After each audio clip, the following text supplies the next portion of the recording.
Well, hello everyone. Thanks for joining me again for the newsletter.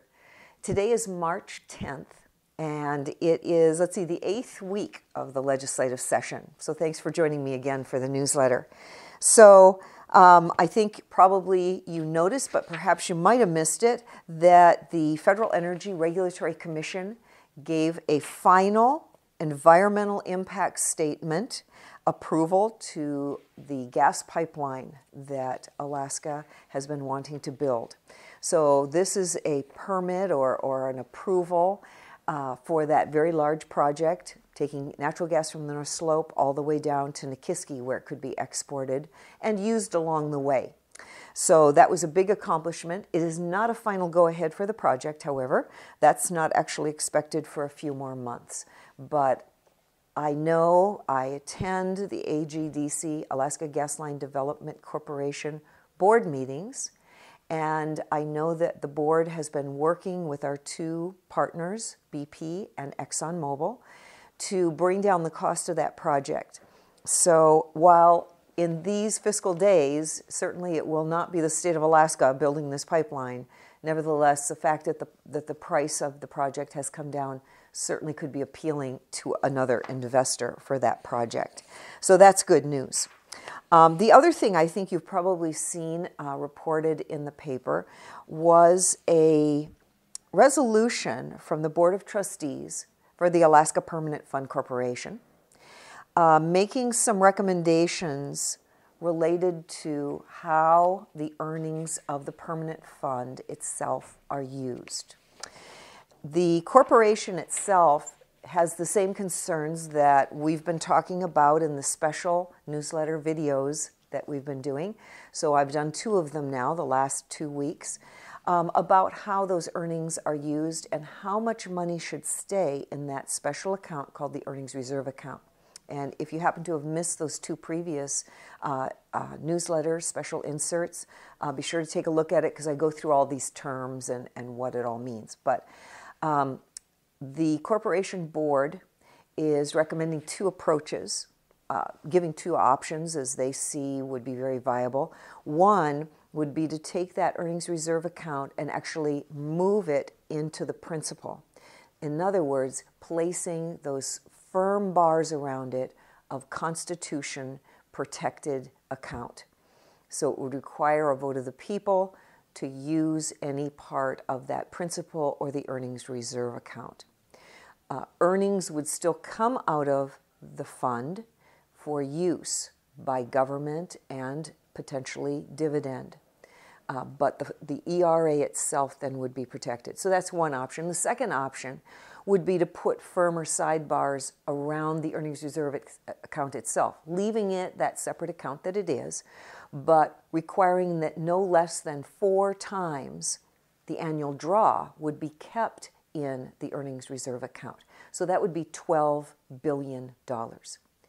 Now later on in the newsletter today, you're going to see another special insert newsletter video on the permanent fund and the dividend. So it's a continuation. It'll be part 3 later today. We're going to talk more in depth about exactly how much money is in that earnings reserve account and things like that. But those are the 2 recommendations that the corporation board is making, the Board of Trustees.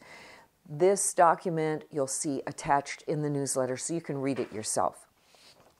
So just a couple things. Now last week we had a hearing on the ballot initiative, the one that relates to increasing taxes on oil. So that was a very interesting meeting. You'll see the link to that here in the newsletter.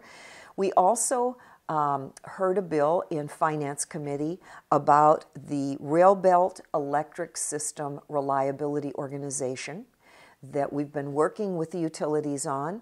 In fact, that bill not only passed out of Senate Finance, but it was actually heard on the Senate floor today and passed unanimously. So it will now go over to the House. That link will be in the newsletter. You can certainly get your information about that there. Then, of course, we had the budget. Now, the supplemental budget is pretty large. It's over $300 million. There's approximately $250 million in the term is headroom. In other words, we appropriated $250 million extra, knowing that there would probably be a supplemental coming this year. Last year, you know, the governor asked for some significant cuts. We believed some of those cuts were not going to be achievable, and so we put a little buffer space in there, so $250 million. But it actually, the supplement exceeds that $250 million. So we're going to have to go into the constitutional budget reserve to get more money out. That will require 3/4 vote from both the House and from the Senate. So 3/4 of the membership voting yes to access the money out of the CBR. The House did get a CBR vote, but failed on another vote. So they've sent us the supplemental, but it's not fully funded. So that's what we're working on right now. The capital budget also came over. That is a pretty big capital budget request. The governor's asking for $140 million, which is a rather small number. It leverages $1 billion from the federal government. So the capital budget itself is about $1.3 billion. Deferred maintenance is in there, and that is a pretty large number. The deferred maintenance that we have around the state is about $32 million worth of maintenance that needs to be done. Again, that meeting is linked here in the newsletter. We also heard several bills. One of them has to do with getting the permanent fund dividend, making the permanent fund dividends available to use to purchase land. So it would be, the governor's proposing twice the value of your dividend could be applied to purchasing state land. So you'd get a voucher for that. A lot of questions came up in committee. The vouchers would be handed out as pieces of paper. Well, what if the piece of paper was lost? Is the Department of Revenue or Department of Natural Resources going to track these vouchers? If they're stolen or lost, could someone else pick them up, take them down to DNR and say, I want to buy land, and it's not even their voucher? Lots of questions came up, so that's still under consideration. PFAS. So I don't know that I can say the whole chemical name, but I'll try it. Perfluoroalkyl substances. This is a substance that's in firefighting foam, and it has penetrated into water tables and polluted water. So this is a very effective firefighting substance, but it is creating some water pollution in the water table under the ground that cannot be remediated. We cannot get rid of it. There is a bill by Senator Giessel that would actually stop the use of that substance. That was heard in Resource Committee last week and is still under consideration. We're working also on a bill that would modify the residency requirements for military children coming to school here.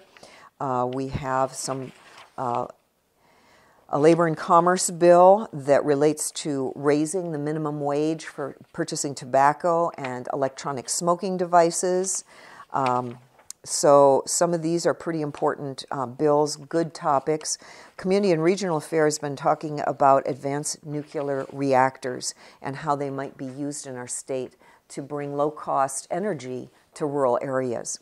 So those are some of the things that we talked about last week, and you'll see some of these linked in the newsletter. This coming week, we also have some things on the calendar I know you're interested in. Yesterday was Monday. Yesterday was March 9th, and in the Finance Committee, we heard a bill related to the Alaska Pioneer Homes and the monthly fee to occupy the Pioneer Homes. This bill is coming over to us from the House, and we are scrutinizing what those fees would be set at, what has been the impact on residents in the Pioneer Homes.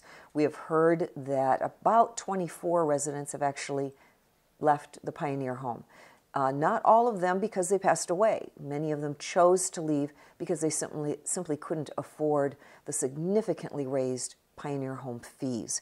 So that you'll see a link to in the newsletter. If not in this newsletter, it'll be in next week's. We also have a new Commissioner of Revenue that's been appointed, and we have to interview her. So that's coming up later this week in the Finance Committee, and then several bills that all of them pretty important. A lot of the appointees to various boards and commissions are being interviewed this week, so if you want to participate by watching any of those or call in on any of those appointees, be sure to let us know. So that about wraps it up for things coming up next week. We are diligently working on the budget. As I said, that supplemental budget contains Medicaid funding. It contains money we owe for fire suppression. There's lots of other elements in that supplemental. It came over to us not completely funded, and so the Senate is working on funding for that supplemental. We're working hard on the operating budget. The governor gave us a flat operating budget. In other words, it's the very same thing that was passed from last year. We're looking to see if cuts in that operating budget can be made. We are aware that we need to reduce the cost of government, and so that's what the Senate is doing right now, working on where we might make some additional cuts. So, more next week, and if you're interested in more information about the permanent fund, the earnings reserve account, and the issues we're dealing with there, take a look at this extra video in today's newsletter. Thank you.